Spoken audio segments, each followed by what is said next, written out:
जब लग गुरु मिले न सांचा, तब लग गुरु करो 10 पांचा। क्या गुरु बदल सकते हैं? क्या गुरु बदलने से पाप लगता है? अध्यात्म के इस मैदान में आखिर सही गुरु कौन है? गीता जी में वर्णित तत्वदर्शी संत कौन है? इन सभी प्रश्नों के उत्तर जानने के लिए अवश्य सुनिए जगत गुरु तत्वदर्शी संत रामपाल जी महाराज के मंगल प्रवचन। अब मेघ मार दी उसकी, परमात्मा ने बढ़ाकर उसकी खत्म कर दिया कि नहीं मरेगा।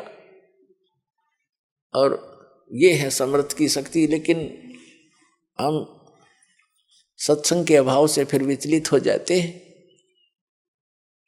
उसने अपना फिर जीवन नाश कर लिया मूर्ख ने। वो फिर हमारे गांव में ब्याह गया था, 27 साल का हो रहा था, और हमने उसका खूब याद है ये बातें। तो पुण्यात्माओं, आपका सौभाग्य, आपने ये वचन भी सुनने को मिल रहे हैं। न काल तो आपके कान के छींट भी ना लागने देश ज्ञान की। कोई कितना फंसा रखा है, कोई कितना उलझा रखा है, कोई वैष्णो देवी पर जहाँ बेचारे इतने पहाड़ों पर चढ़ जाते हैं, कोई सालासर जा रहा है, कोई बालाजी जा रहा है, कोई मंदिर मस्जिद गुरुद्वारों में ही अपना भक्ति का आधार बनाकर जा रहा है। ये सब काल के द्वारा भ्रमित कर दिए। अब ये ज्ञान शुरू किया परमात्मा ने, और जो यहाँ आएगा उसका कल्याण अवश्य होगा और उसके ये सुख अवश्य मिलेंगे उनको।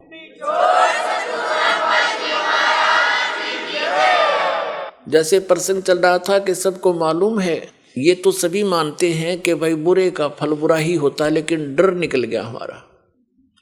डर कब निकलता? जब हमें ज्ञान नहीं रहता। अब हम अपनी मर्जी से, अपने व्यवस्था से भगवान के विधान को त्याग कर स्वयं अपने कर्म के लेख को चेंज करना चाहें, कभी नहीं हो सकता। जिस समय कंस ने अपनी बहन देवकी का विवाह श्री वासुदेव जी से किया, श्री कृष्ण जी के माता पिता थे वो, और कंस उनका मामा था, तो उसने बड़े प्यार से अपनी बहन का विवाह किया और उसको सी ऑफ करने के लिए अपनी नगरी की सीमा तक छोड़कर आते थे। स्वयं रथ को चला रहा था और दोनों उसके बहनोई और बहन रथ के पीछे बैठे थे। रास्ते में आकाशवाणी होगी कि तेरे मारने वाला कंस तेरी बहन की कोख से पैदा होगा, उसका 8वां पुत्र तेरी मृत्यु का कारण बनेगा। अब देख अकल की कमी है। एक तरफ तो कंस ने वह आकाशवाणी साची मान ली कि 8वां पुत्र होगा तेरी बहन का, वो तेरी मौत उसके हाथों है। ये तो अटल मान ली उसने सच्ची होगी। फिर जो सच्ची मानी तो उसने फिर उसको बदलने के तरीके अपनी सोच से अपनाए, अज्ञानियों की सलाह से। वहीं से रथ को वापस मोड़ लाया और उनको दोनों को मारने लगा। अब अपनी मौत तो इतनी प्यारी, और बहन और दामाद उस बनोई की मौत उसने कुछ भी ना समझी, अकल के हीन ने। तब उन दोनों ने प्रार्थना की कि भाई, उसकी बहन कहने लगी भाई मुझे मारे ना, क्यों बहन भाई का लगाव न्यारा ही होता है। भले ही वो इस बात को सोच रहा था, फिर भी बहन की इस पुकार को पर उसने जोर देना पड़ा। कुछ रजा मालिक की थी कि तू ऐसा कर, हमें मारा मत, हमने यहाँ नजर बंद कर ले दोनों को, जितनी भी संतान होगी हम तुझे दे देंगे, तो जो चाह वो कर लिए भाई। तो उसने सोच ली ठीक है, मेरी 7वीं संतान 8वीं तक तो मार दूंगा, 8वीं के बाद होगा इनके भाग की। उसने यहाँ तक सोच ली, तो उनको रख लिया। चल, बहन को मारने का भी पाप बच गया। फिर लग गया नवजात शिशुओं को मारने।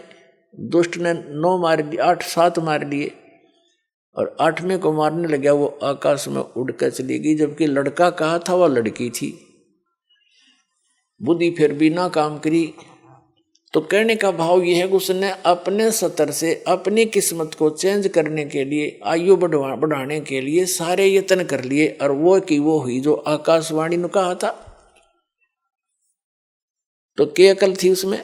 एक तरफ तो आकाशवाणी को फाइनल मान रहा है कि ऐसा होगा ही होगा, जब होगा तो ठीक है, हाथ खड़े कर देना। अगर मैं दुष्ट हूं, मुझे शायद मैंने भी कभी उस बच्चे को मारा होगा, आज अपना बदला ले लेगा, 8वीं संतान कौन सी आज हो जाएगी, तो इस करके जी लेना चाहिए था। और वो मर्या भी और पाप और इकट्ठे कर लिए।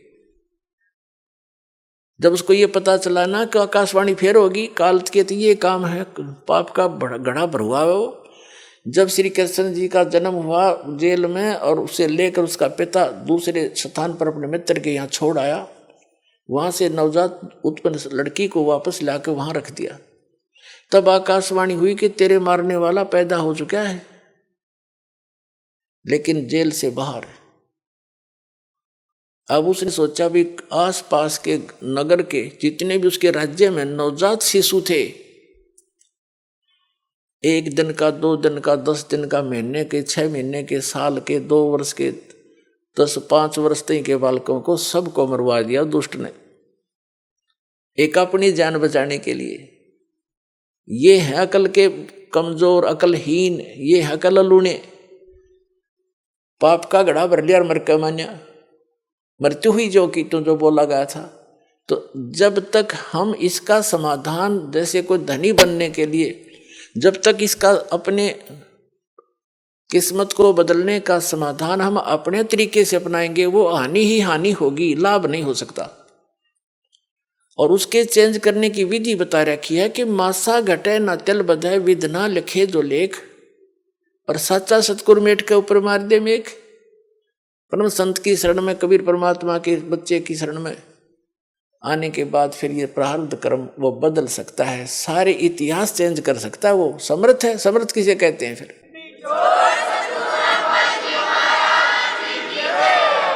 अपने आत्मा परमेश्वर हमें याद दिलाते हैं कि तुम यहाँ के वासी नहीं हो, और वो परमात्मा स्वयं ही चलकर आते हैं, हमें यथार्थ ज्ञान बताते हैं। जैसे आप जी सत्संग में आते हैं, महीने, 2 महीने, 10, 15 दिन, महीने, 4 महीने में तकरीबन सभी आ लेते हैं। तो अन्य व्यक्ति तो ये सोचते हैं कि ये कितना हानि करते हैं, किराया लगता है, काम छोड़कर जाते हैं। पुण्यात्माओं, आप जी को ये ज्ञान होना चाहिए कि आप जहाँ से चलते हो और यहाँ तक जो भी आपका किराया भी लगता है, वो भी परमात्मा के पुण्य में है, आपका धर्म में लग रहा है वो पैसा, वहां से लेकर यहाँ तक। और जो दान धर्म करते हैं, आपको वो तो डायरेक्ट दिखाई देता है कि मैंने दान डाला है, मेरा पुण्य हो गया, लेकिन वहां से यहाँ तक आने और जाने का जो आपका किराया है, वो भी आपके धर्म में लिखा जाता है। अब बगैर ज्ञान के हम ऐसे उलझे रहते हैं, अपने आप धनी बनने के लिए 100 तरीके अपनाते रहते हैं। परमात्मा कबीर जी कहते हैं, कल्पे कारण कौन है, कर सेवा निकाम, मन इच्छा फल देऊंगा जो पड़े मेरे ते काम। कि मेरे सतर का, जो भगवान के सतर का तेरा कोई ऐसे कार्य आवेगा, कोई आपत्ति आवेगी, तो फिर कहता है तू चिंता ना करना, तेरा मन इच्छा फल दूंगा तुझे। यदि तू परंतु रहना पड़ेगा तूने मेरी मर्यादा में। भगत की कैसी मर्यादा है? भगत और जगत का आपस में मतभेद सदा से रहा है। इसका कारण क्या है? इसका कारण यह है कि भगत की परंपरा, मर्यादा जगत से भिन्न बन जाती है, और जिन परंपराओं को लेकर वो पहले समाज में चल रहा था, इतने वजन को उठाकर इस भक्ति मार्ग पर प्राणी चल नहीं सकता। जैसे कोई यात्री है, यात्रा कर रहा है, वो पहले ही सोच लेता है आवश्यक वस्तुएं ही लेकर साथ चलूं, अधिक गठड़ी उठाने सफर नहीं कर पाऊंगा, उसको अंडरस्टूड होता है, तो वो ज्यादा नहीं बांधता, एक थैला छोटा सा काख में टांगा, आवश्यक वस्तु डाली और सफर पर चल पड़ता है। जो भक्त बन गया वो परमात्मा के मिलने वाले मार्ग पर चल पड़ा, और जो भक्त नहीं बना वो वही बैठा अपने घर पे। वो उस वस्तु को प्राप्त नहीं कर सकता। तो उसकी मर्यादाएं कुछ अन्य हैं, उनसे हटकर हम अपने सीमित करके इस सफर पर चल सकते।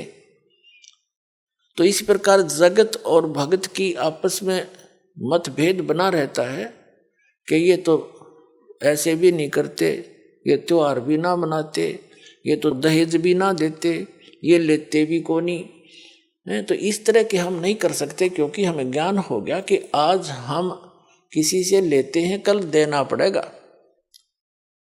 तो क्यों सिर में दर्द कराया फिर देने के लिए? जैसे आज कोई रिश्वत ले रहा है किसी से, 5,000 10,000 20,000 ले ली, और वो उसने देनी पड़ेगी फिर उसको आगे चल के अगले जन्मों में। अब परमात्मा आदरणीय गरीबदास साहब जी कहते हैं, तुमने उस दरगाह का मैल नहीं देखा और धर्मराज के तिल तिल का लेखा। बता, कहते तुम इसलिए गलती करते हो, तुमने वो स्थान ना देखा जहां पर फैसले होते हैं इस भगवान के सत्र के। तुमने उस दरगाह का वो मैल नहीं देखा, धर्मराज के तिल तिल का लेखा। ये बालकों का खेल है। एक तिल यानी एक जरा सी भी कोई आपकी वस्तु है, आपस में वो लेन देन किसी भी जन्म में हो, चाहे 1000 जन्म के बाद हो, आपकी वो पूरी करनी पड़ेगी। आज कोई रिश्वत ले रहा है, अगले जन्म में वो दामाद बनकर लेगा उसका और पैसा ले जाएगा, और फिर मृत्यु हो जाए मन माने, वो पैसा भी गया, लड़की दूसरी जगह ब्याहनी पड़ेगी। तो टूट गया कहर उसके ऊपर। हमारे सामने जितनी भी ये आपदाएं आती हैं, ये पिछले संस्कारों से हैं। इसको समझने के लिए एक उदाहरण है। हम इतने गिर चुके हैं, इतना सतर गिर गया हमारा, हमने सिर्फ ये संसारिक भौतिक सुख दिखाई देते हैं, नथिंग एल्स। और इनके पाने के लिए, यहाँ की सुख की फोकट महिमा बनाने के लिए हम कुछ भी आगा पीछा नहीं देखते। एक व्यक्ति का विवाह हुआ, एक पुत्र उत्पन्न हुआ, उसकी पत्नी की मृत्यु होगी, उसने दूसरी शादी की, 10-12 वर्ष के बाद दूसरा पुत्र हो गया, वो स्वयं भी मर गया, उसकी पत्नी भी मृत्यु को प्राप्त होगी। अब बड़े लड़के का विवाह हो चुका था, छोटा भी बालक था, 10-12 वर्ष का, 13 वर्ष का। तो क्या हुआ, वो छोटे वाला बीमार पड़ गया। बीमार हो गया तो उन्होंने कुछ थोड़ा बहुत ट्रीटमेंट करवाया, फिर किसी ने बताया कि इसको वहां ले जाओ, हफ्ता 10 दिन वहां रखना पड़ेगा, कितने पैसे लगेंगे, 500 रुपये का खर्चा होगा। उस समय 500 रुपये आज के 5 लाख से भी ज्यादा समझ लो। तो उन्होंने विचार किया कि 500 रुपये वहां लगा देंगे, और फिर इसने ये मृत्यु को तो निकट है, ये मर जा तो बढ़िया, सारी संपत्ति इसकी हमारे नाम आवेगी, काम आवेगी। यानी 10-15 एकड़ जमीन थी उसकी, उसके हिस्से की। उस लालच में उन्होंने केस स्कीम बनाई, एक डॉक्टर से बात करी, वैद्य से, कि वैद्य जी तू ऐसे ऐसे कर दे, ये बीमार तो है ही, किसी को पता भी नहीं चलेगा। वो भी लालच में डूब गया। 500 रुपये उसने 100 रुपये लिया, जैसे भी लिया, और उसको विष दे दिया बच्चे को, वो मर गया। मर गया तो कुछ दिन के बाद वो तो खुशी का ठिकाना नहीं, किसी को पता चला नहीं, रास्ते का रोड़ा भी निकल गया उनके सोच से। फिर बताते हैं कि उनका बच्चा लड़का हो गया 1 वर्ष के बाद। अब खुशी का ठिकाना नहीं, पाला पोसा, उसका विवाह कर दिया। 16 जल्दी विवाह कर देते थे तो 12-13 वर्ष के का, 15-16 वर्ष का जब वो लड़का हो गया, बीमार हो गया, संतान कोई थी नहीं, इतना बीमार हो गया कि अपने पुत्र को उन्होंने जहां भी जिसने बताया, झाड़ फूक करने वाला या कोई वैद्य डॉक्टर, सब जगह ले गए, वो जमीन भी बेच दी, आधे से भी अधिक, और उसको कोई आराम होने का नाम नहीं। एक दिन वो उसका पिता बैठा, लड़का लेटा हुआ चारपाई पर, कति अस्थि पिंजर शेष था। तब उस लड़के ने कहा कि भाई साहब, अपने पिता की तरफ मुंह करके कहा, भाई साहब अब उसने सोचा तो कति इसकी बुद्धि भी खत्म हो ली, मुझे भाई कहने लग गया। कहा कि भाई साहब मेरी लकड़ियों की व्यवस्था कर ले और एक कफन तैयार कर ले। वो कहता है बेटा मैं तेरा बाप हूं, मैं तेरा पिता हूं, भाई नहीं हूं। बोला नहीं तो मेरा भाई है। अरे सुन ले राम कहानी, मैं तेरा वही भाई हूं जिसको तूने विष देकर मारा था। और किस लालच में कि यह संपत्ति तेरे नाम हो जाएगी। यह संपत्ति भी मेरी आली सारी तूने बेच बेच के मेरे ट्रीटमेंट पर लगा दी है। अब केवल तेरा मेरा हिसाब एक कफन और लकड़ियां का रह रहा कर ले तैयार। तब उसकी वह बुद्धि के सक्रिय खुल गए। अगर सचमुच मैंने तो नाश करया, भाई मारा और संपत्ति भी गई। रोन लग गया आंखों में पानी भर के। तो वो लड़का कहने लगा ये भी रोन दौड़ तो कुछ ना पाखंडी, तो अपनी तैयारी पकड़े।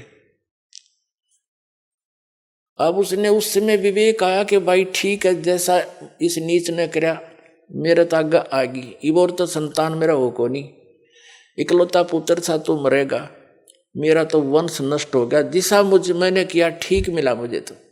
पर एक बात और बता दे, जो या तेरी पत्नी है, तेरी मृत्यु के बाद अब इसको जीवित जलाया जाएगा, क्योंकि सती प्रथा थी उसमें। पति मर जाता था तो पत्नी से पहले तो पत्नी को जिंदा जलाया जाता था चिता में, जैसे मुर्दे को फूकते, उसको सती कहते। अब इसका क्या दोष, इसने अब इसको जिंदा जलाया जाएगा। तब उसने बताया कि वो डॉक्टर कहाँ है जिसने मुझे व्यस दिया था, वैद्य। उन्होंने बताया कि आपके 2-3 वर्ष के बाद उसकी मृत्यु हो गई थी। तो उस लड़के ने बताया कि ये वही है, ये डॉक्टर मेरी पत्नी, अब यो भी भोग लेगा अपने करे हुए को। तो पुण्यात्माओं, ये भले ही आपने कथा लगती हो पर विधान है परमात्मा का। यो तुमने उस दरगाह का मैल नहीं देखा और धर्मराज के तिल तिल का लेखा, एक एक पाई पाई का हिसाब होगा वहां पर।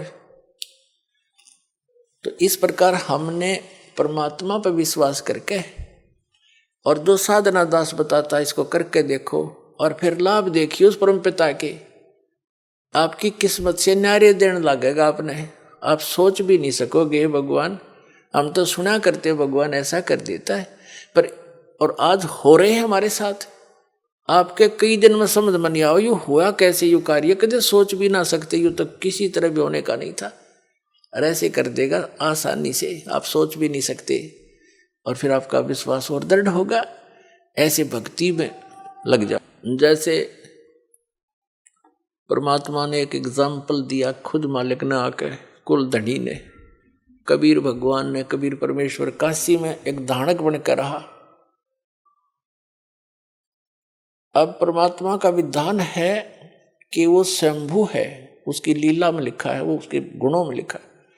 और वो सतलोक से, सचखंड से, जहां भी वो रहता है हम उसको किसी भी नाम से उस स्थान को पुकारते हैं। अमरलोक कहो, सतलोक कहो, उसको ध्यूलोक कहो,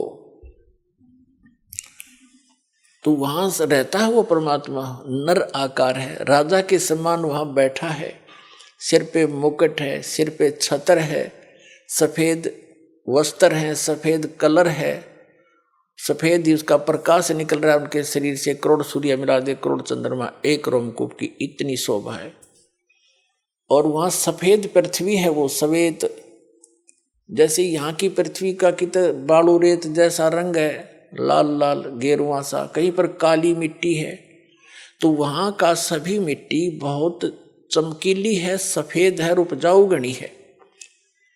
उस सतलोक ऐसा स्थान है, एक पृथ्वी है। और ये नकली जितने भी सतलोक के गुणगांव हैं, सचखंड बतावे हैं, ये राधा स्वामी पंथ, जय गुरुदेव पंथ, बिहानी विनोद वाला पंथ, ठाकुर वाला पंथ, किसी ने देख ले, कबीर पंथियों को देख लो, इस दास के अतिरिक्त कोरी उआ बाई बकरे, और जय गुरुदेव पंथ, और ये सच्चा सौदा सरसा वालों का, और जगमाल वाली वाला पंथ, ये सभी वहां कहते हैं वहां तो प्रकाश ही प्रकाश है, चेतन प्रकाश है। और मुक्त जीव वहां जाकर उसमें मिल जाती, लीन हो जाती है, बस जाकर बूंद समुद्र में। एकादा चतुर कबीर पंथी कहता है आत्मा तो डॉट रूप में रहती है, बिंदु बिंदु, खाक देखा उन्होंने परमात्मा को, मूर्ख बना रखा। तो ये सभी अभी तक भ्रमित थे, इनका अनुभव निल था, इनका भक्ति विधि सही नहीं थी, इनका ज्ञान भी गलत था, इनके मंत्र भी गलत थे। पांचों नाम काल के जाप करें, बात करें सतलोक जान की, टिकट कटारे लोकल बस की, बात करें अमेरिका जान की या अमेरिका से भारत आने की। तो ये कैसे बन सकती ये बातें? तो ये इनके नाम में गलत है वहां जाने वाले, तो कैसे पार होंगे? ये अंडरस्टूड है, क्योंकि हम इतने विश्वासी हैं कि जो गुरु बता रहे हैं फाइनल है बस, और सोचना ही नहीं। ना सोचो, वो शिवदयाल भूत बन गया, बुक्की में बोला अपनी शिष्या में, सारे तुम बोलोगे, और समझदार है उन्हें सोचना पड़ेगा और कल्याण कराना चाहिए। दास की प्रार्थना है, पाछे बनी सो बनी पीछे, अब शेष तो बच जाओ। कितने दिन से शोर मचा रहा हूं, जेल में मैं चला गया तुम्हारे लिए, या सच्ची कहने के चक्कर में, और कहूंगा आखिरी सांस तक, चाहे शरीर रहो या ना रहो, कोई बात है या?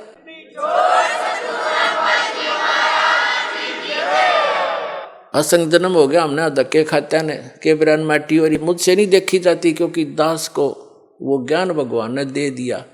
मुझे कोई दूसरा नजर नहीं आता, पूरी पृथ्वी अपनी सी दिखे है, सब अपने बहन भाई दिखे, क्योंकि हम सतलोक से आए हुए।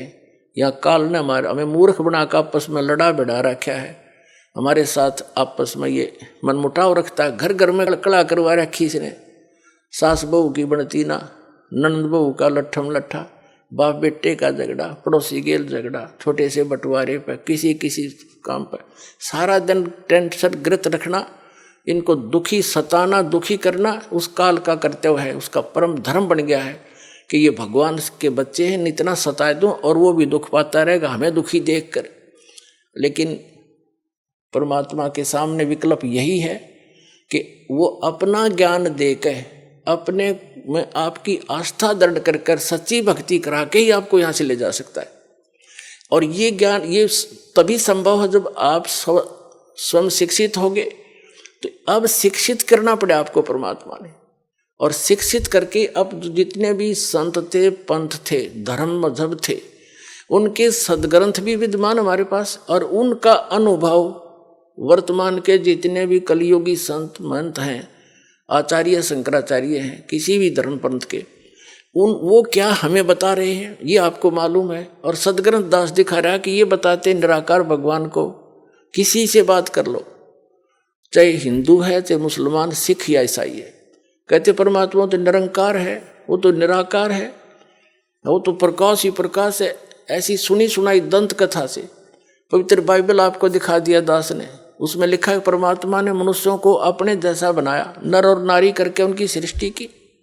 तो भगवान निराकार, पूछ कर देखो किसी भी ईसाई धर्म के पवित्र आत्मा से कि परमात्मा कैसा है, वो कहेगा गॉड इज फॉर्मलेस, परमात्मा निराकार है।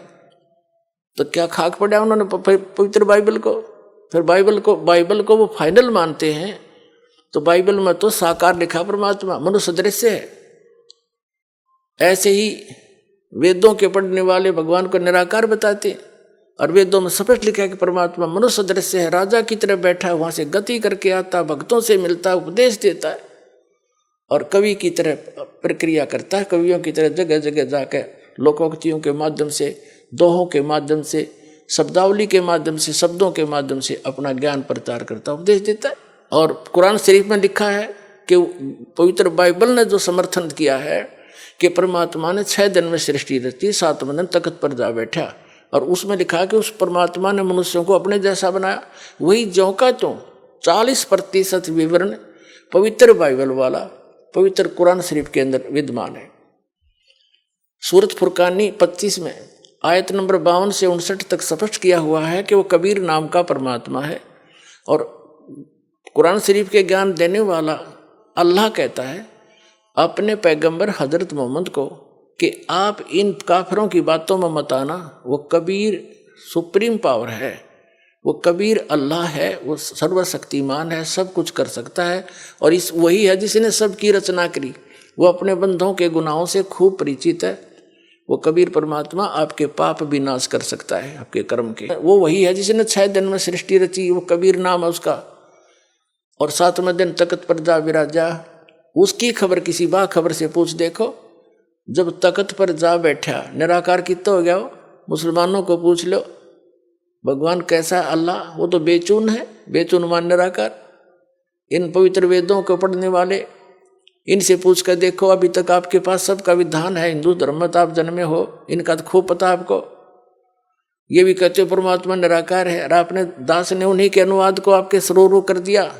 इन अंग्रेजों का कराया हुआ अनुवाद, इंजीनियरों का, इन आर्य समाजियों का आर्य निराकार बताएं, और खुद अनुवाद कर रहे हैं। भगवान राजा के समान देखा जाता है, वहां से गति करके आता है, भक्तों से मिलता है, उपदेश देता है, कवि की तरह घूमता है, और फिर भी निराकार बताओ। सबकी बुद्धि घुमा रखी काल ने।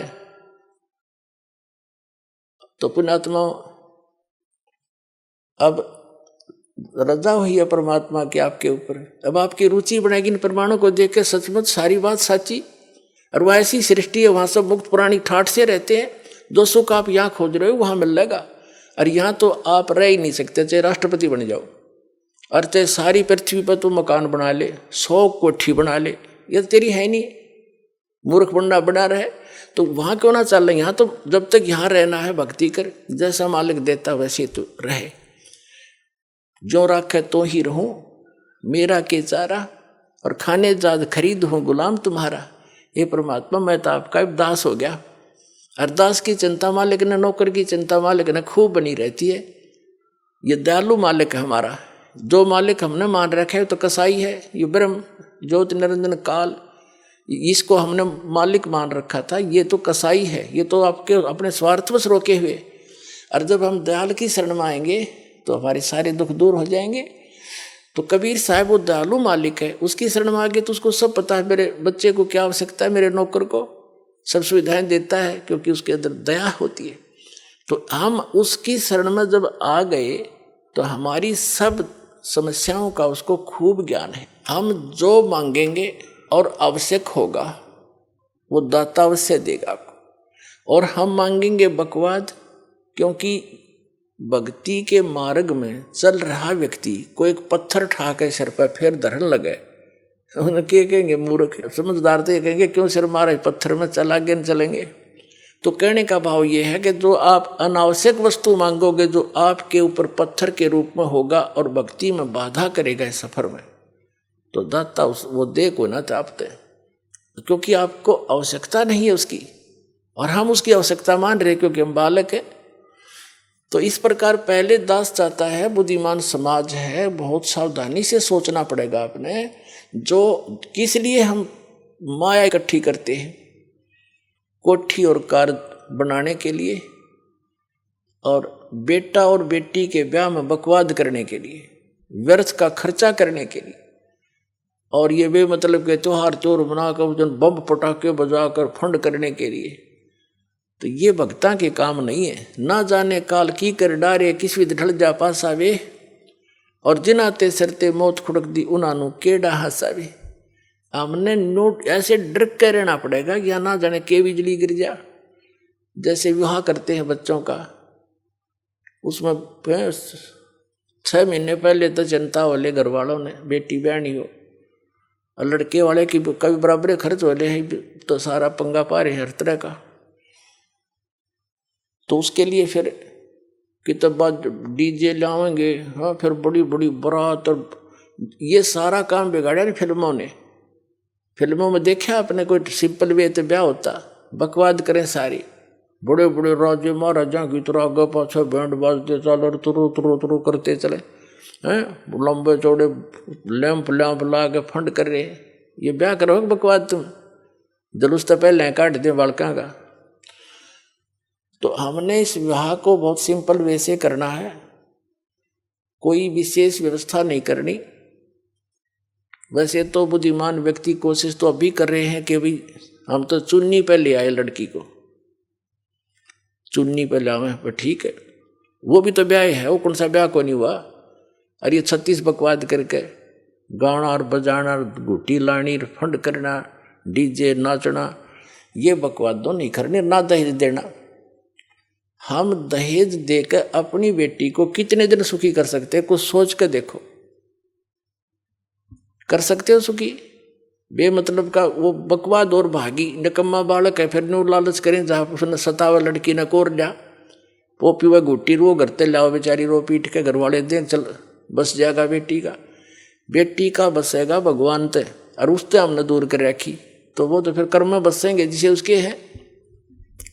हम सबसे पहले वो धन देंगे अपनी बेटी को जो कभी खर्च नहीं होगा और हर समय उसका साथ रहेगा, सारी आपदाओं को टालेगा और 2 रोटी समय पर देगा। ऐसे हम अपने बेटे को इस मार्ग पर लगाएंगे, वो अपने पर निर्भर होगा, भगवान पर विश्वासी होगा और ज्ञान होगा कि आज मैं दहेज लूंगा कल इसका गधा बन कर दूंगा, क्या फायदा लेने का। तुमने उस दरगाह का मैल नहीं देखा और धर्मराज के तिल तिल का लेखा। जब हम इस ज्ञान से परिचित हो जाएंगे तभी तो हम वहां सतलोक जा सकेंगे, तब से हमारी इच्छा हटेगी यहाँ से। अब जैसे आपको बार बार हम बताते हैं, जैसे श्रीमद् भगवत गीता अध्याय नंबर 7 के और श्लोक नंबर 4 में कहा है कि अर्जुन उस ज्ञान को तू तत्वदर्शी संतों के पास जाकर समझ, उनको दंडवत प्रणाम करने से, कपट छोड़कर नम्रतापूर्वक प्रसन्न करने से वो तत्वदर्शी संत तुझे उस तत्व ज्ञान का उपदेश करेंगे। वो तत्व ज्ञान है कौन सा?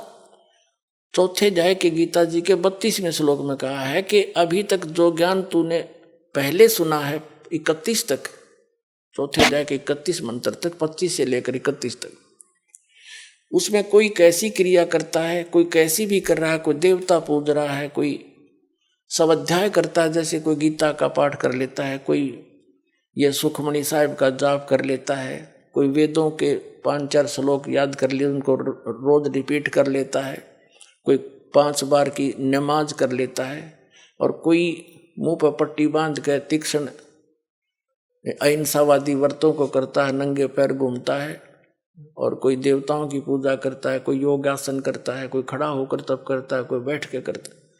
ये सभी अपनी अपनी साधनाओं को मोक्षदायक मानते हैं, जानते हैं, ये सोच रहे हैं हम जो कर रहे हैं सही है, लेकिन चौथे अध्याय के 32वें श्लोक में कहा है कि इस प्रकार की यज्ञों का, धार्मिक अनुष्ठानों की साधना का ज्ञान ब्रह्मण मुखे यानी सच्चिदानंद घन ब्रह्म की वाणी में जो परमात्मा सतलोक से चलकर आता है, स्वयं ही उपदेश देता है, वो यथार्थ ज्ञान है, वो तत्व ज्ञान है। उसके अंदर विस्तार से कही गई है। यहाँ अनुवाद, गीता अनुवादकर्ताओं ने गलत कर रखा अनुवाद। ब्रह्मणे का अर्थ इन्होंने वेद कर दिया, ब्रह्मणे मुखे है, उसमें मूल पाठ में एक शब्द है ब्रह्मणे मुखे, उसका अर्थ कर दिया इन्होंने वेद की वाणी में। पता वेद वाला ज्ञान तो बोल ले रहा था भगवान, यो गीता ज्ञान दाता श्री कृष्ण में प्रवेश करके, वो तो अब इसी ब्रह्मणे का अर्थ 17वें अध्याय के 23वें श्लोक में गीता जी में किया है। ब्रह्मणे माने सच्चिदानंद घन ब्रह्म, यानी वो परम अक्षर ब्रह्म। 8वें अध्याय के, फिर आगे बताएंगे, वो अन्य परमात्मा है, वो समर्थ परमात्मा है, वो ब्रह्मणे मुखे, यानी यहाँ ब्रह्मणे का अर्थ समझो सच्चिदानंद घन ब्रह्म की वाणी में। मुख माने अपने मुख कमल से उच्चारित वाणी में जो ज्ञान है, उसमें ये धार्मिक अनुष्ठानों का की जानकारी विस्तार के साथ कही गई है, वो तत्व ज्ञान है। चौथे अध्याय के 32वें श्लोक का ये निष्कर्ष है कि इस वास्तविक धार्मिक अनुष्ठानों की, यज्ञों की वास्तविक जानकारी सच्चिदानंद घन ब्रह्म ने अपने मुख कमल से बोला है, उस वाणी में यानी कबीर वाणी में विस्तार के साथ कहे गए हैं। और उनको कर्म जान, यानी वो काम करते करते कर्म योगी होकर के उनको पूरा किया जाता है, और उसको जानने के बाद तो सभी कर्मों से मुक्त हो जाएगा, सभी पापों से। और वो ज्ञान, वो तत्व ज्ञान है। चौथे अध्याय के 34वें श्लोक में कहा कि उस तत्व ज्ञान को तू तत्वदर्शी संतों के पास जाकर समझ।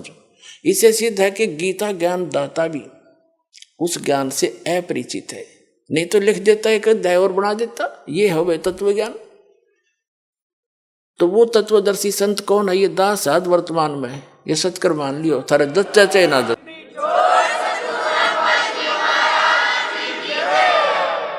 और उनको दंडवत प्रणाम करने से पूरी गीता जी में केवल उस संत को ही दंडवत प्रणाम का प्रावधान बताया है, नहीं तो 18वें अध्याय के 65वें श्लोक में अपने विषय में कहता है गीता ज्ञानदाता के माम नमस्कारु, मुझे नमस्कार कर, मुझ में मन वाला हो, मेरा भक्त बन, तो निश्चय ही मुझे ही प्राप्त होगा। अपने विषय में भी नमस्कार तक का प्रावधान बताया है इसने। और उस तत्वदर्शी संत को कहा कि उसको दंडवत प्रणाम करने से, कपट छोड़कर सब सरलता पूर्वक, नम्रता पूर्वक, निष्कपट भाव से प्रसन्न करने से वह तत्वदर्शी संत तुझे उस तत्व ज्ञान का उपदेश करेंगे। अब फिर क्या बताता, 7वें अध्याय के 29वें श्लोक में कहता है कि अर्जुन, जो मेरे आश्रित होकर, यानी मेरे इस ज्ञान को आश्रय बनाकर तत्वदर्शी संतों की खोज कर लेते हैं, तो उनको वो केवल जरा और मरण से छूटने का ही प्रयत्न करते हैं। जरा मीन वृद्धावस्था, जरा मीन वृद्धावस्था और मरण मीन मृत्यु, डेथ। कहते वो केवल इस जरा बुढ़ापे के कहते और मृत्यु के दुख से बचने के लिए ही प्रयत्न करते हैं, क्योंकि वो तत्ब्रह्म विदु कृष्णम करम चाखिलम, तत्ब्रह्म विदु और कृष्णम अध्यात्म च अखिलम कर्म, वो सभी कर्मों से और संपूर्ण अध्यात्म मार्ग से और तत्ब्रह्म से वो पूर्ण रूप से परिचित होते हैं। और वही केवल जरा और मरण से छूटने का प्रयत्न करते हैं। इसका सीधा सा अर्थ है कि जो साधक संसार की अन्य किसी वस्तु की इच्छा मन में नहीं लेकर के केवल अपने कल्याणार्थ यानी जरा और मरण से छूटने का जो प्रयत्न कर रहे हैं, तत्ब्रह्म विदु उस परमात्मा को जानते हैं, जान चुके हैं तत्ब्रह्म को, और सारे अध्यात्म से परिचित हैं, ज्ञान से और सब कर्मों से वो परिचित हैं। इसलिए वो विष फांकते नहीं, उनको जहर दिखाई देता है, किसी से रिश्वत लेना, ये करना, वो करना। जैसे किर का जहर का रंग होरी हो, कहो कौन तिस खावे राम रंग होरी हो। अगर तो होरी माने खुशी, जैसे होली बनाते हैं अपने हिंदू धर्म में, तो होली का मतलब बड़ी खुशी के साथ नाचते हैं, गाते हैं। कहते हैं या तो है नकली होली, असल खुशी तो उनको होगी जो परम पिता परमात्मा कबीर जी की शरण में आकर विधिवत भक्ति करेंगे, सारे सुख रहेंगे, कदे आनी ना हुए। कहते समर्थ का शरणाग हो रंग होरी हो, कदे न हो ए काज राम रंग होरी हो। अब क्या बताते हैं कि जैसे किर का जहर का रंग होरी हो, कहो कौन तिस खावे राम रंग होरी हो। जिसने परमात्मा की शरण में रहना है और राम रंग की होली खेलनी है, यानी सदा सुखी रहना है यहाँ भी और सतलोक जाकर, तो वो जैसे किर का जहर का कहीं पर विष का कण गिरा हो छोटा सा भी, और आपको पता है कि ये विष है, उस अधिक तो दूर की बात है, विष को खाना उस कण को भी नहीं खाएगा, उठाएगा वहां से और ऐसी जगह पृथ्वी में दबा कर आएगा किसी के ओर का हाथ ना लग जा, और हाथ धोएगा मिट्टी से, कदे इसका अंश मेरा ना छू जा किता है। तो कहते हैं जब आप पूरे अध्यात्म मार्ग से और सभी कर्मों से परिचित हो जाओगे, फिर आपको रिश्वत लेना, चोरी जारी ठगी डाके डालना और दहेज लेना और देना दोनों जहर दिखाई देगा।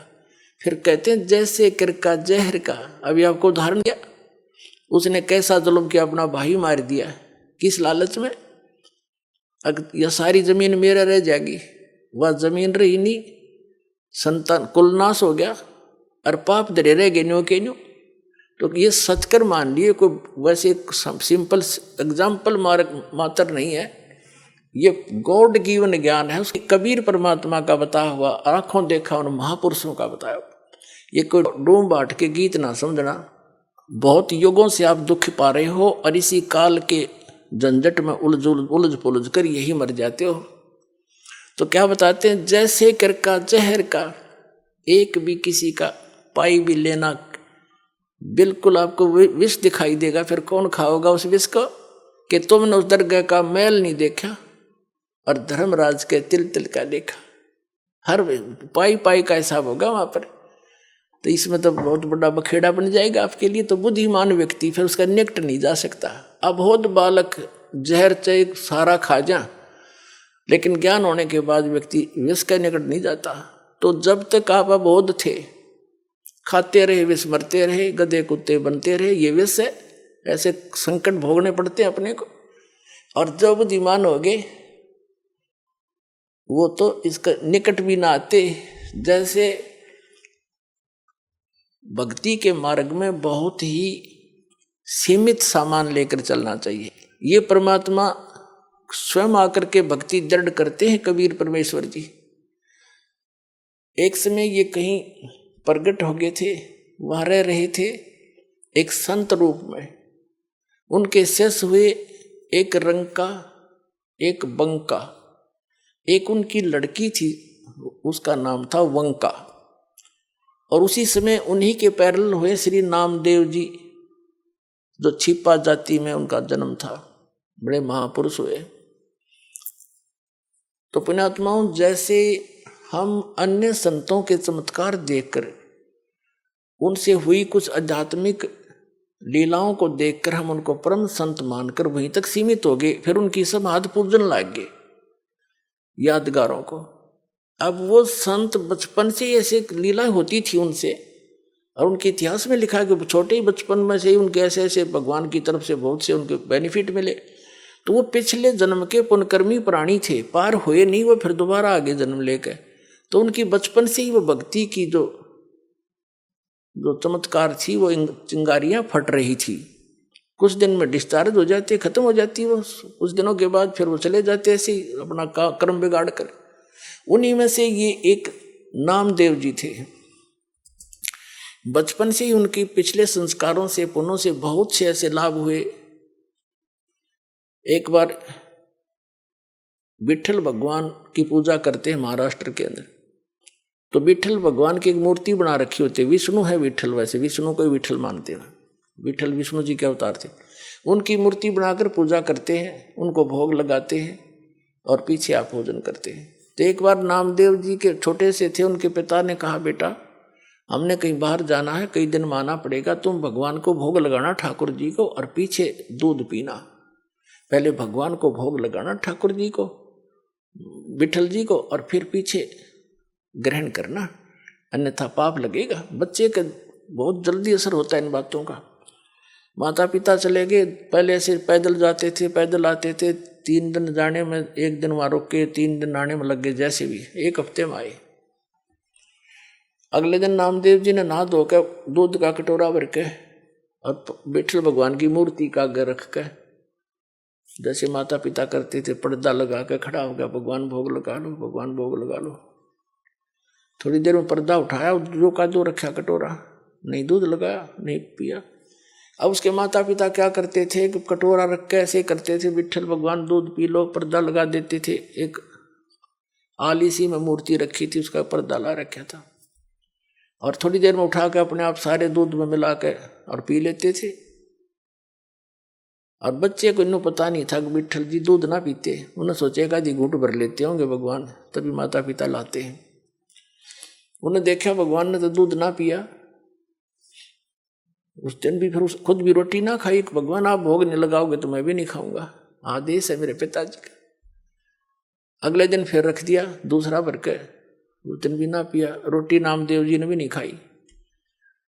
अब तीसरा दिन निकला, बालक मरण हो गया। अब उस समर्थ परमात्मा, यानी उसके पिछले पुण्यों से ऐसे लीला होती है। आए दाता उस विठल वाली मूर्ति का आगे बैठ गए, छोटे से बन के। और नामदेव ने कहा, भगवान जब तक भोग नहीं लगा लोगे तेरा दास टूक टूक ना तोड़े, मरूं चाहे जीऊं, मैं तो बेशक मर जाऊं। तभी आस्था देखी भगत की, भगवान ना आके और दूध पी गया, चढ़ चढ़ पूरा कटोरा पी गए। नामदेव कूदता फिरे, आज राजी हुए मेरे भगवान। नामदेव जी की खुशी का ठिकाना नहीं। आप भी दूध पिया, छक्कर रोटी खाई, अकाद प्रसन्न हो गए मेरे भगवान, मेरे से कोई रोटी बन गई थी, आप रोज पिए। रोज दर्दे दूध सामने पीवे गट गट, और फिर मूर्ति सी दिखे।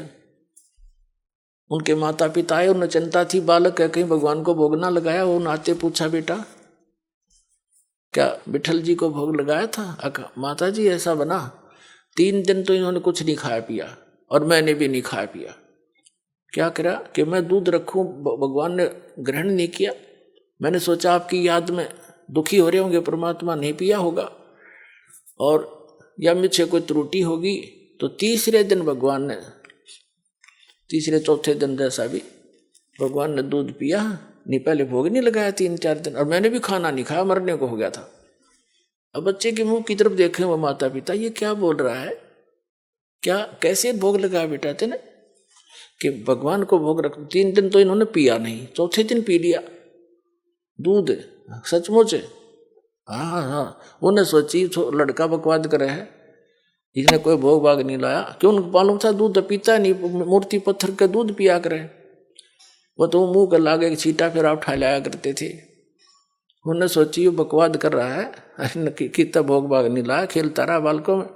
ने बोला सच्ची बता, न तने घड़ेंगे हम, झूठ बोले तू तो भोग नहीं लगा। भगवान पत्थर थोड़ा, मूर्ति थोड़ा दूध पीती है। अगने नहीं दूध पिया, मेरे सामने पिया। उनको और पक्की दचकी झूठ बोला सारी लड़का ने। बोले भाई तू झूठा गणा हो गया नामदेव, और हम तेरे से बात नहीं करते, तेने तो भोग लगा नहीं हमारे भगवान को। वो कहने लगे हमारे सामने लगा के दिखा कैसे दूध पिया। उन्हें प्रतिदिन जैसा करता था, पूरे रूटीन से धोया, कटोरा दूध का भरा और रख दिया। हे भगवान, मेरे माता पिता के विश्वास नहीं हो रहा दाता, भोग लगाओ। उसी समय मूर्ति से हाथ से निकले नू कचिया कचिया, और पकड़ कर उनके सामने, माता पिता के सामने गट गट दूध पी गया।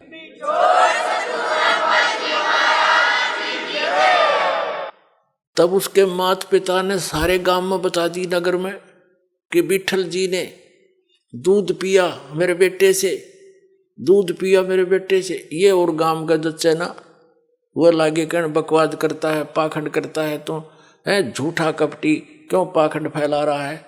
मूर्ति कभी दूध पीती है।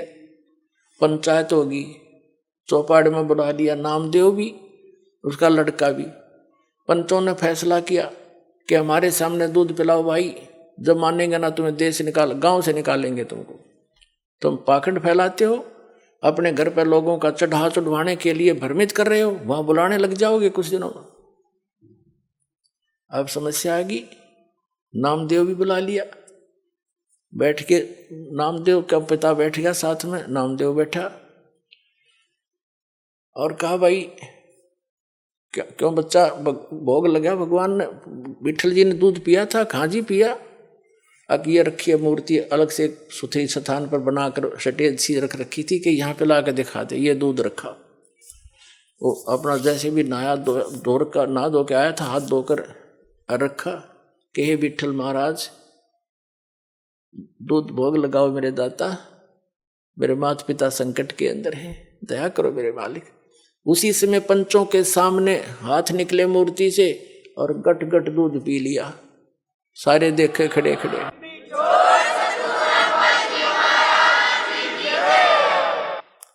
अब इस चमत्कार को देखकर नामदेव जी की इतनी महिमा होगी, आसपास के क्षेत्र में पूज्य होगी। और ये अब वो क्या करते थे, कुछ थोड़े से बड़े हुए किसी से नाम लिया, ओम नाम का जाप करते थे।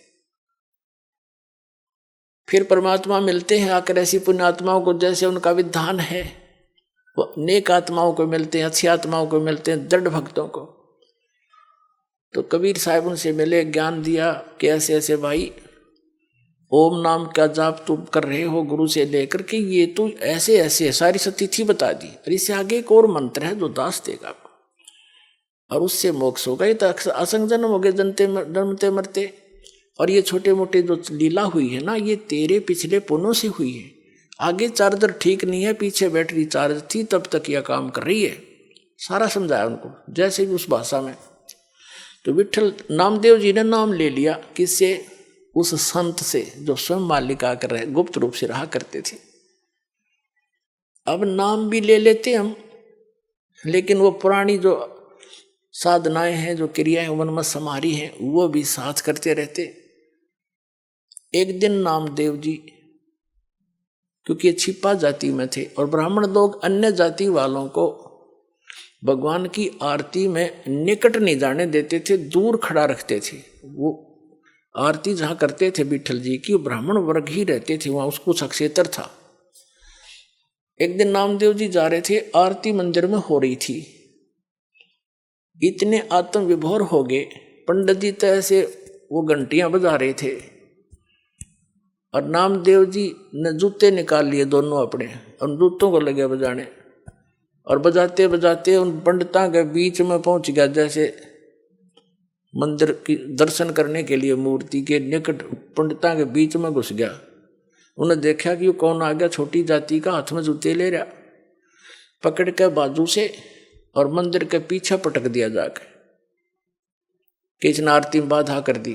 कहते हैं भगवान कबीर साहब ने उस मंदिर का मुंह फेर दिया नामदेव की तरफ।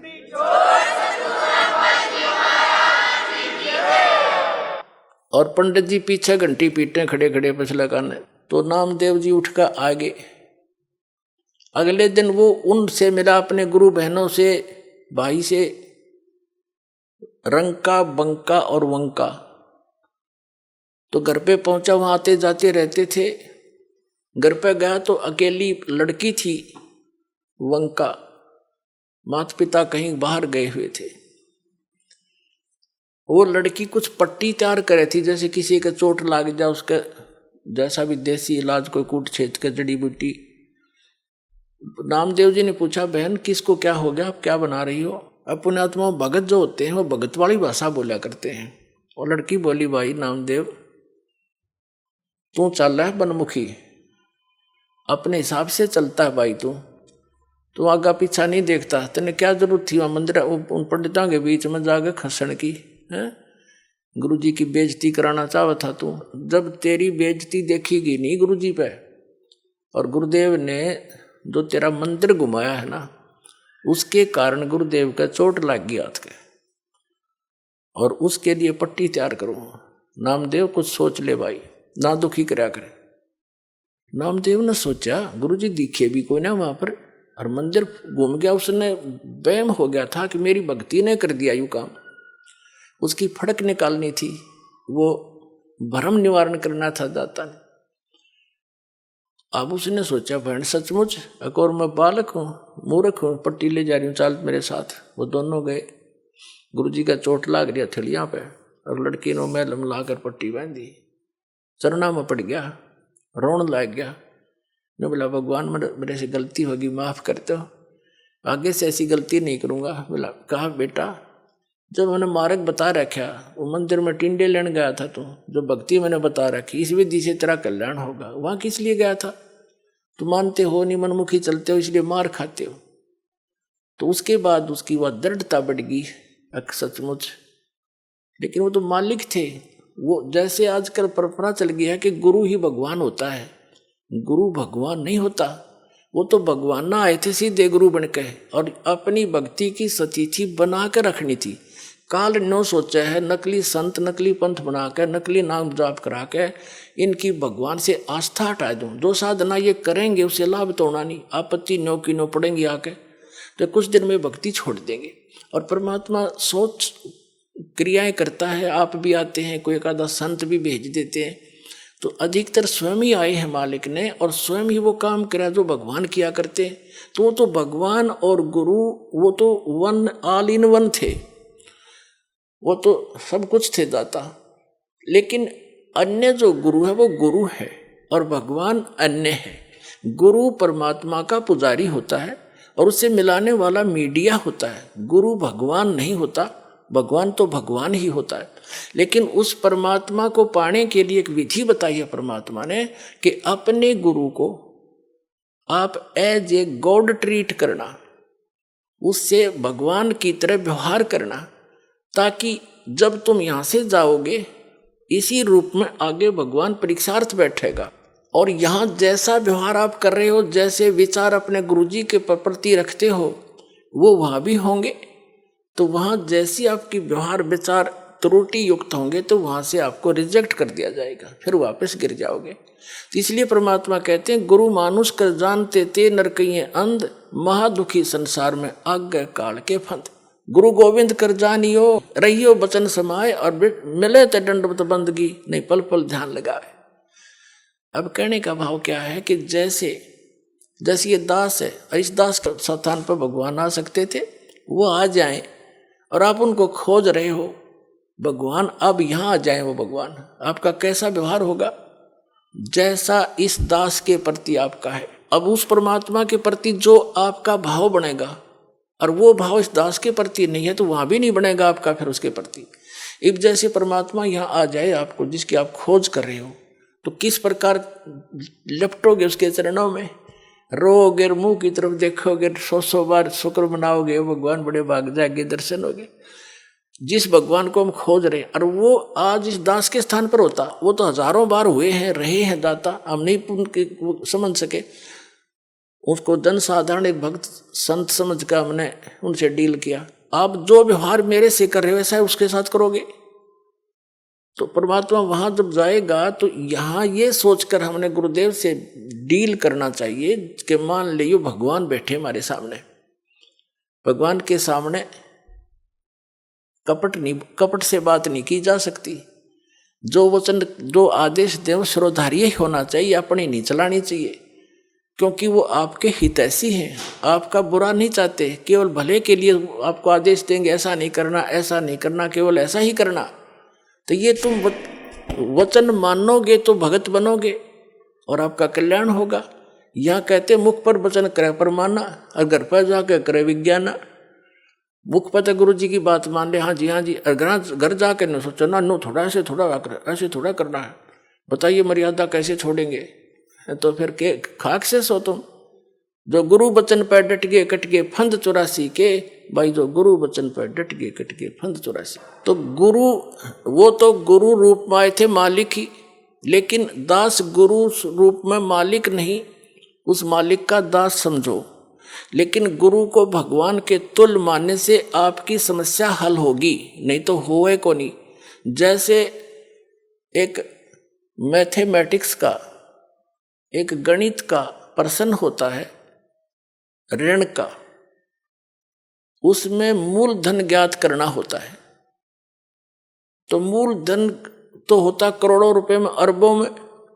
उस अरबों करोड़ों वाले मूलधन को प्राप्त करने के लिए मानना पड़ता है, मान लीजिए मूलधन 100 रुपये।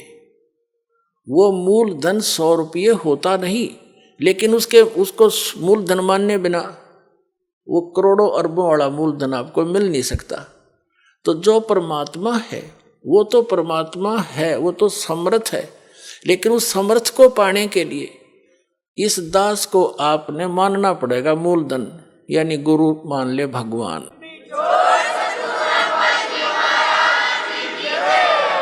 तभी आपकी यह समस्या हल होएगी, नहीं तो कति नहीं हो, 0 नंबर आओगे आपके। तो इस प्रकार समझदार को संकेत बहुत होता है। अब प्रसंग चल रहा है कि फिर जब भक्ति मार्ग पर चल पड़ते हैं, घना सामान धर के सिर पर नहीं चला जाता है, ये परंपराएं हटानी पड़ेंगी। और जैसे भगवान रखे न्यो रहना पड़ेगा। जैसे कर का जैर का रंग हो रही हो, कहो कौन तीस खावे राम रंग हो रही हो। अब रंग का बंका झोंपड़ी में रहते थे, वृद्ध हो गए थे, और क्या करते थे, जंगल से लकड़ी तोड़कर लाते थे, उसको बेचकर अपना खाने जोगा रखकर बाकी गुरुदेव के चरणों में भंडारे में लगा देते थे। एक दिन नामदेव जी, गुरुदेव यानी कबीर परमात्मा गुरु रूप में आए हुए थे, उनसे कहने लगे, गुरुदेव आपके 2-3 भक्त हैं, कितने निर्धन हैं, इनको कुछ धन दे दो, इनका टाइम भी पास हो जा, भक्ति भी घनी कर ले। अब परमात्मा ने सोचा कि नामदेव तो बालक है, कति श्रद्धा बतेरी है, पर इसमें विवेक बना नहीं। अरे भक्ति करें और ये कौन से बर्तन बनाओ हैं। वहाँ से लकड़ी तोड़ी, वहाँ तक लकड़ी तोड़ने जाते हैं तो मंत्र करते जाते हैं, लकड़ी तोड़ कर सिर पर धरी मंत्र करते आते हैं। भक्ति मत बाधा है नहीं। और लेकिन नामदेव जी की उस समय समाज की सोच घड़ी थी, उस बच्चे को भी सेट करना था अपने को। तो परमात्मा ने कहा भी ठीक है चल धन दे देता हूँ, पर मैंने कोशिश बहुत करी है भाई, ये रखते नहीं धन ने, मैं देता हूँ ये सारा ही दान कर देते। ने बोला जी ना दान दो पैसे दो, बोला ये लेते नहीं और ना मांगते कभी मेरे तक। पर रामदेव ने कहा जी आप तो बिन मांगे भी दे देते हो। अक भाई दे तो दूंगा पर ये लेते नहीं मेरे से। अब नामदेव जी के या गला उतरा नहीं, भाई इतने दुखी हो रहे क्यों ना लेंगे पैसा, तो ले ही लेंगे ये। कबीर साहब बोले, परमात्मा बोले गुरुदेव रूप में कि अच्छा भाई आज इनको वो पैसे देते हैं।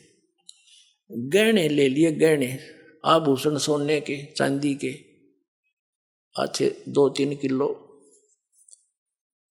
एक थैले में लेके नामदेव और गुरुदेव दोनों उस रास्ते में खड़े हो गए झाड़ के आड़ में ओट में, जिससे वो दोनों रंका और बंका लकड़ी तोड़कर लाते थे। अब रंका तो आगे चल रहा था, बंका थोड़ी पीछे रह गई थी। थोड़ी फैसला था अपने सफर में थोड़ा बहुत, यानी 100-200 फुट का। तो उससे परमात्मा ने क्या किया कि जिस रास्ते से वो आ रहे थे वहां पर वो आभूषण डाल दिए और उस झाड़ के पीछे जाकर दोनों छुप गए। अब आगे आ रहा था रंका, उसने देखा गहने पड़े हैं, और औरत जो है गहनों को देखकर लालच में आ जाती है, कहीं बंका अपने कर्म ना बिगाड़ ले। उसने पैर के साथ उस पर मिट्टी डालनी शुरू कर दी, सिर पर लकड़ी थी, पैर से रेता डालना शुरू कर दिया। अब बंका ने देखा मेरे पति रुक कैसे गए, कोई पैर में क्या हो गया इनको। उन्हें ध्यान से देखा ये तो आभूषणों पर मिट्टी डाल रहा है। वह भी समझ गई इस बात ने। वो कहने लगी कि चलो चलो आगे, क्यों मिट्टी पर मिट्टी डाल रहे हो, आगे चलो। अब दोनों छोड़कर आगे चले गए अपना। तो परमात्मा बोले नामदेव देख लिया तने, ना लेते मैं क्या करूं भाई। अपने आत्माओं एक दिन क्या हुआ, सत्संग चल रहा था, गुरुदेव सत्संग फरमा रहे थे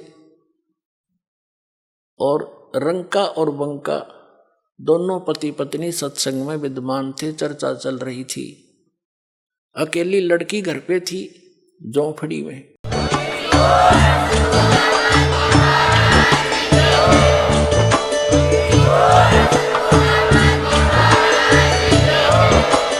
आप सुन रहे थे जगत गुरु तत्वदर्शी संत रामपाल जी महाराज जी के मंगल प्रवचन। अधिक जानकारी के लिए विजिट कीजिए हमारी वेबसाइट www.jagatgururampalji.org। संत रामपाल जी महाराज जी के शुभ आशीर्वाद से पूरे विश्व भर में 500 से भी ज्यादा नाम दीक्षा केंद्र हैं, जिन पर संत रामपाल जी महाराज जी द्वारा ऑनलाइन निःशुल्क नाम दीक्षा दी जा रही है। अपने नजदीकी नाम दीक्षा केंद्र का पता करने के लिए संपर्क करें 8222880541।